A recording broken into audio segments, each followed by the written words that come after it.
سلام دوستان. یه لحظه چشماتو ببند و فکر کن. چند بار شده توی زندگی به چیزی یا کسی رضایت دادی فقط چون ترسیدی دست خالی بمونی؟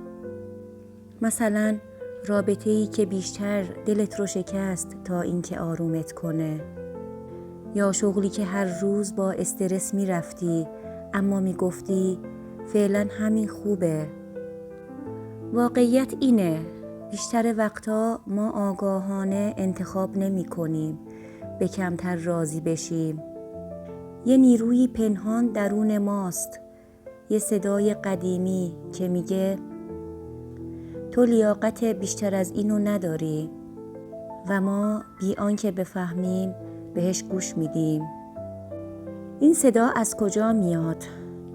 از همون سالهای بچگی. یادته وقتی زیاد سوال میپرسیدی میگفتن ساکت باش؟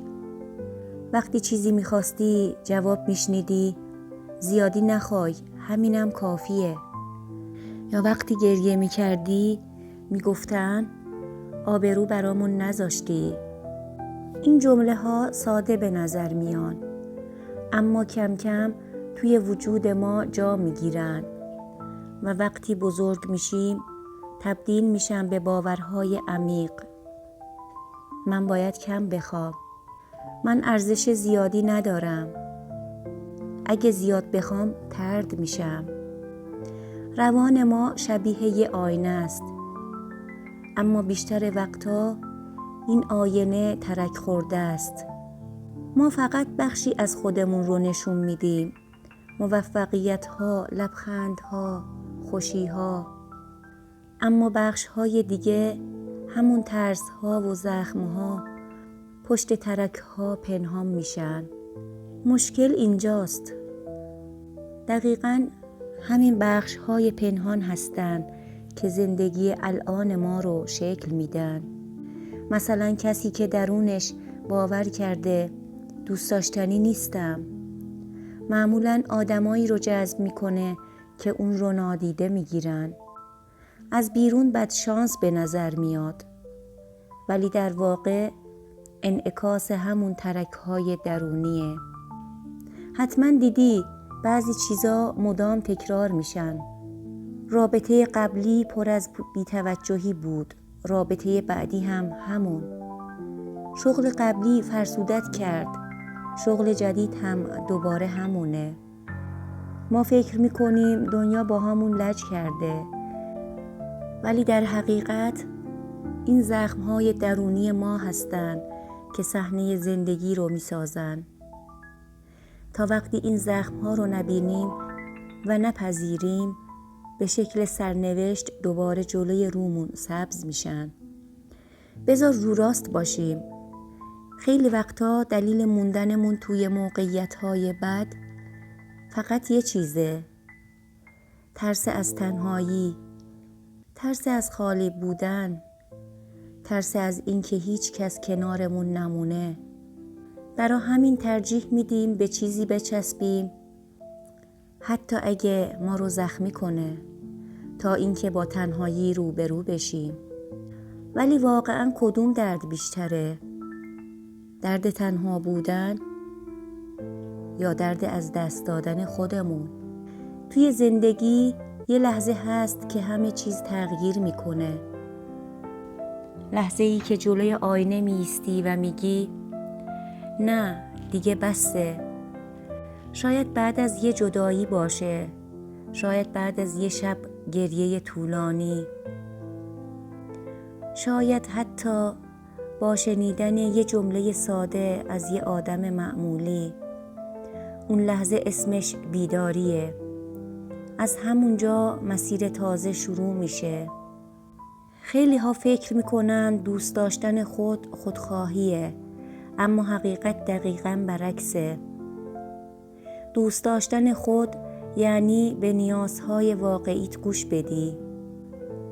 یعنی وقتی چیزی تو رو آزار میده جرأت داشته باشی بگی نه.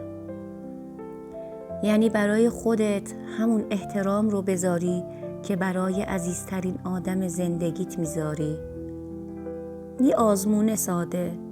وقتی کسی ازت تعریف میکنه چی میگی؟ سریع رد میکنی؟ یا با لبخند میگی ممنون؟ همین جواب نشون میده چقدر با خودت آشتی هستی. رشد مثل ورزش کردن میمونه. اوایلش درد داره، سخت میشه، عضلاتت میسوزه. اما همون درد نشونه تغییره. ترک کردن چیزی که بهش عادت کردی، حتی اگه سمی باشه دردناکه. ولی این درد مثل درد تولد دوباره است و بعدش یه آزادی شیرین میاد. وقتی توی درونت تغییر میکنی، بیرونت هم تغییر میکنه. آدمایی که بی احترامی میکردن کم کم از زندگیت میرن.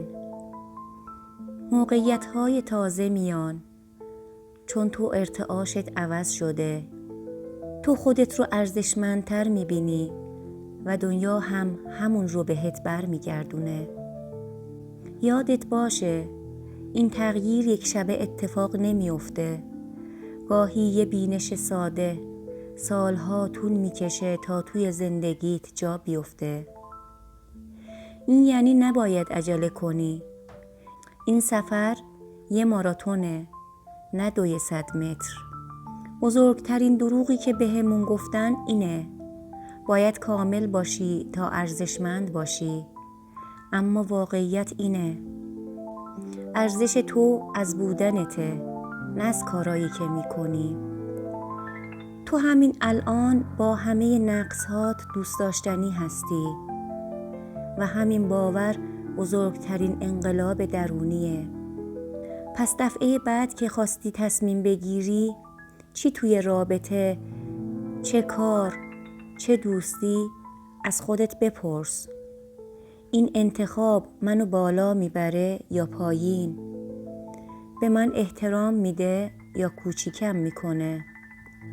پذیرفتن کمتر از لیاقتت اسمش قناعت نیست، اسمش فراموش کردن خودته و تو برای فراموش شدن ساخته نشدی. تو شایسته ای همینطور که هستی. اگه این حرفا با دلت نشست، همین الان لایک کن. توی کامنت برام بنویس آخرین باری که به کمتر از لیاقتت رضایت دادی کی بود؟ و یادت نره سابسکرایب کنی، چون سفر درونمون تازه شروع شده. تا ویدیوی بعدی، خدا نگهدارتون.